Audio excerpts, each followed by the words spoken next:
So, I don't know if you've had the experience with this, but I think you've worked as a freelancer and you've also worked full time, like a 9 to 5 job. What do you think is the difference between the two, like pros and cons and things that you've picked up or things you didn't know that you found out when you were doing either of those two things?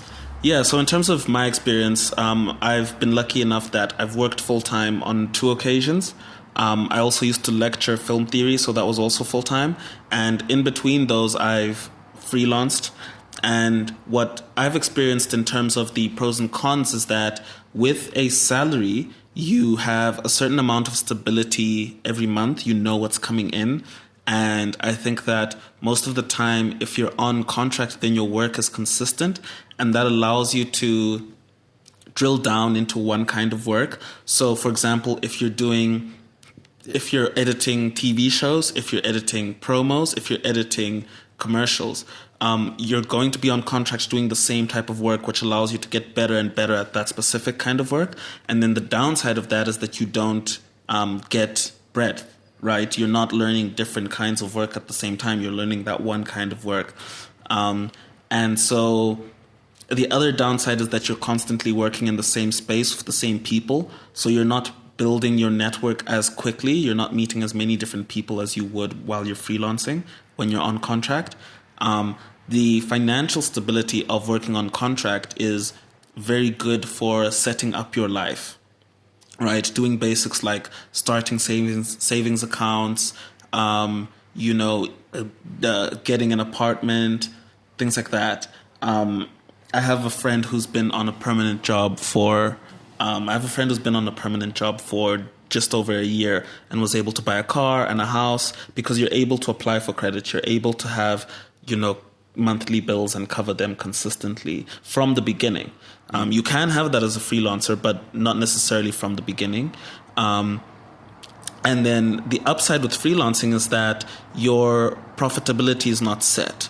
So when you're on contract, regardless of the amount of value that you create for the company, the amount of value that you get out of it stays the same.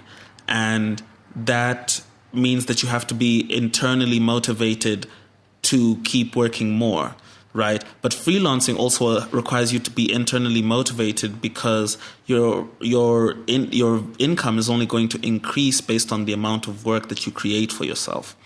And however, the outcome of that is that the more value you create as a freelancer, the more value you receive. And so that makes a difference.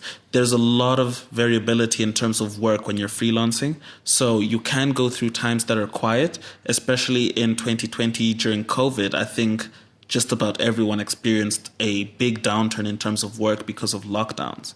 And that's the kind of thing that you can experience as a freelancer and that you have to prepare for financially.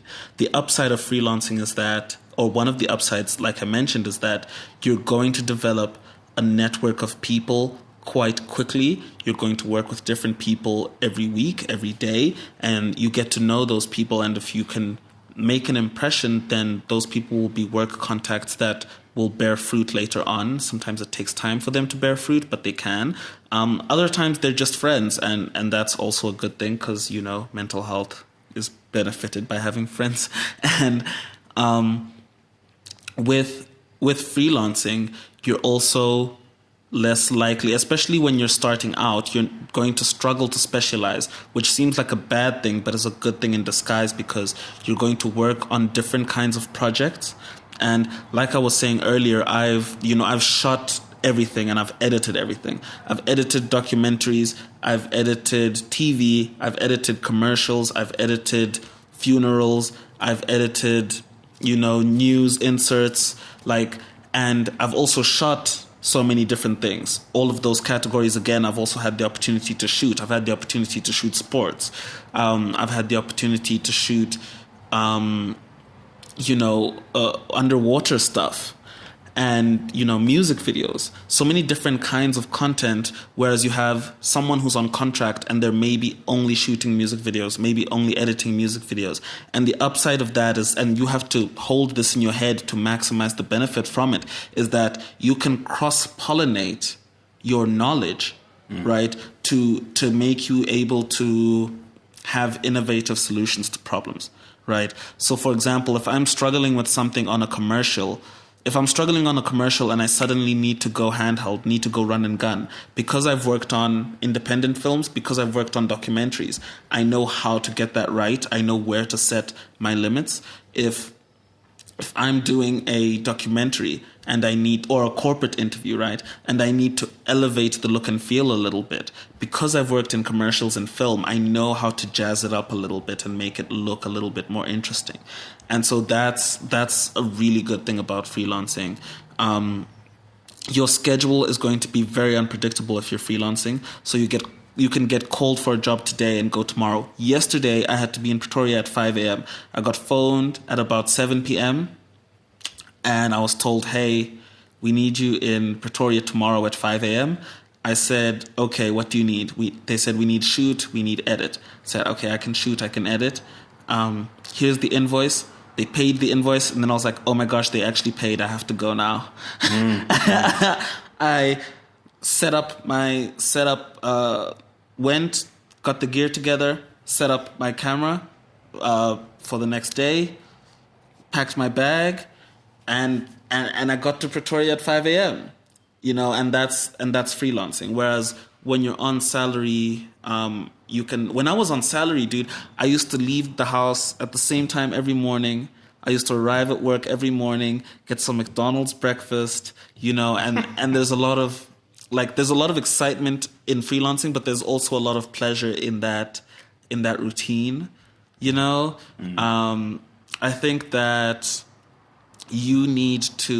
everyone's career is going to get a different trajectory, and if sometimes you don't get to decide whether or not you're freelancing or whether or not you're on contract, but you need to feel what is holding your career back.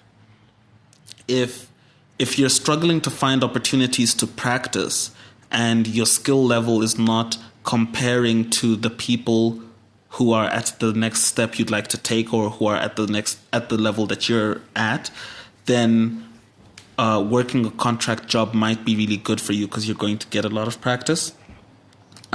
If you've found that your work compares positively with a lot of people that are on the same level as you, then that's where freelancing might be a good way for you to expand your network to find ways to receive more value for the value that you're creating.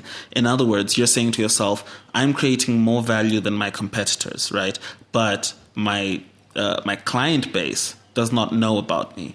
And so freelancing might be a great way to get your name out there so that you can be rewarded for the better value that you create.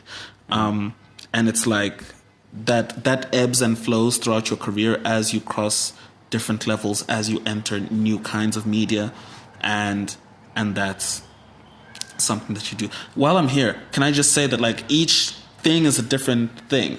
Each kind of media, you cannot say I'm really good at TV and therefore I'm really good at music videos. When you think about your own career and you evaluate yourself, your self-evaluation needs to be relevant to a specific kind of content, a specific section of the industry. If you're a really good sports cameraman, it doesn't mean that you're going to be a really good corporate cameraman or a really good commercial cameraman, right? As a camera operator, even as a camera assistant, even as a makeup artist, regardless of whatever role you're doing. And so it's important to understand that you can't don't get arrogant is what I'm saying, but also evaluate yourself fairly, because you might be thinking to yourself oh, I'm not so good at commercials, but you're actually really good at music videos, and you just need to be kinder to yourself and recognize that that's where your skills lie currently. Find ways to cross-pollinate and improve and all of that stuff. Is that a good answer? I think that's my answer for the differences between freelancing. No, it's a great answer, dude. Yeah. Great answer.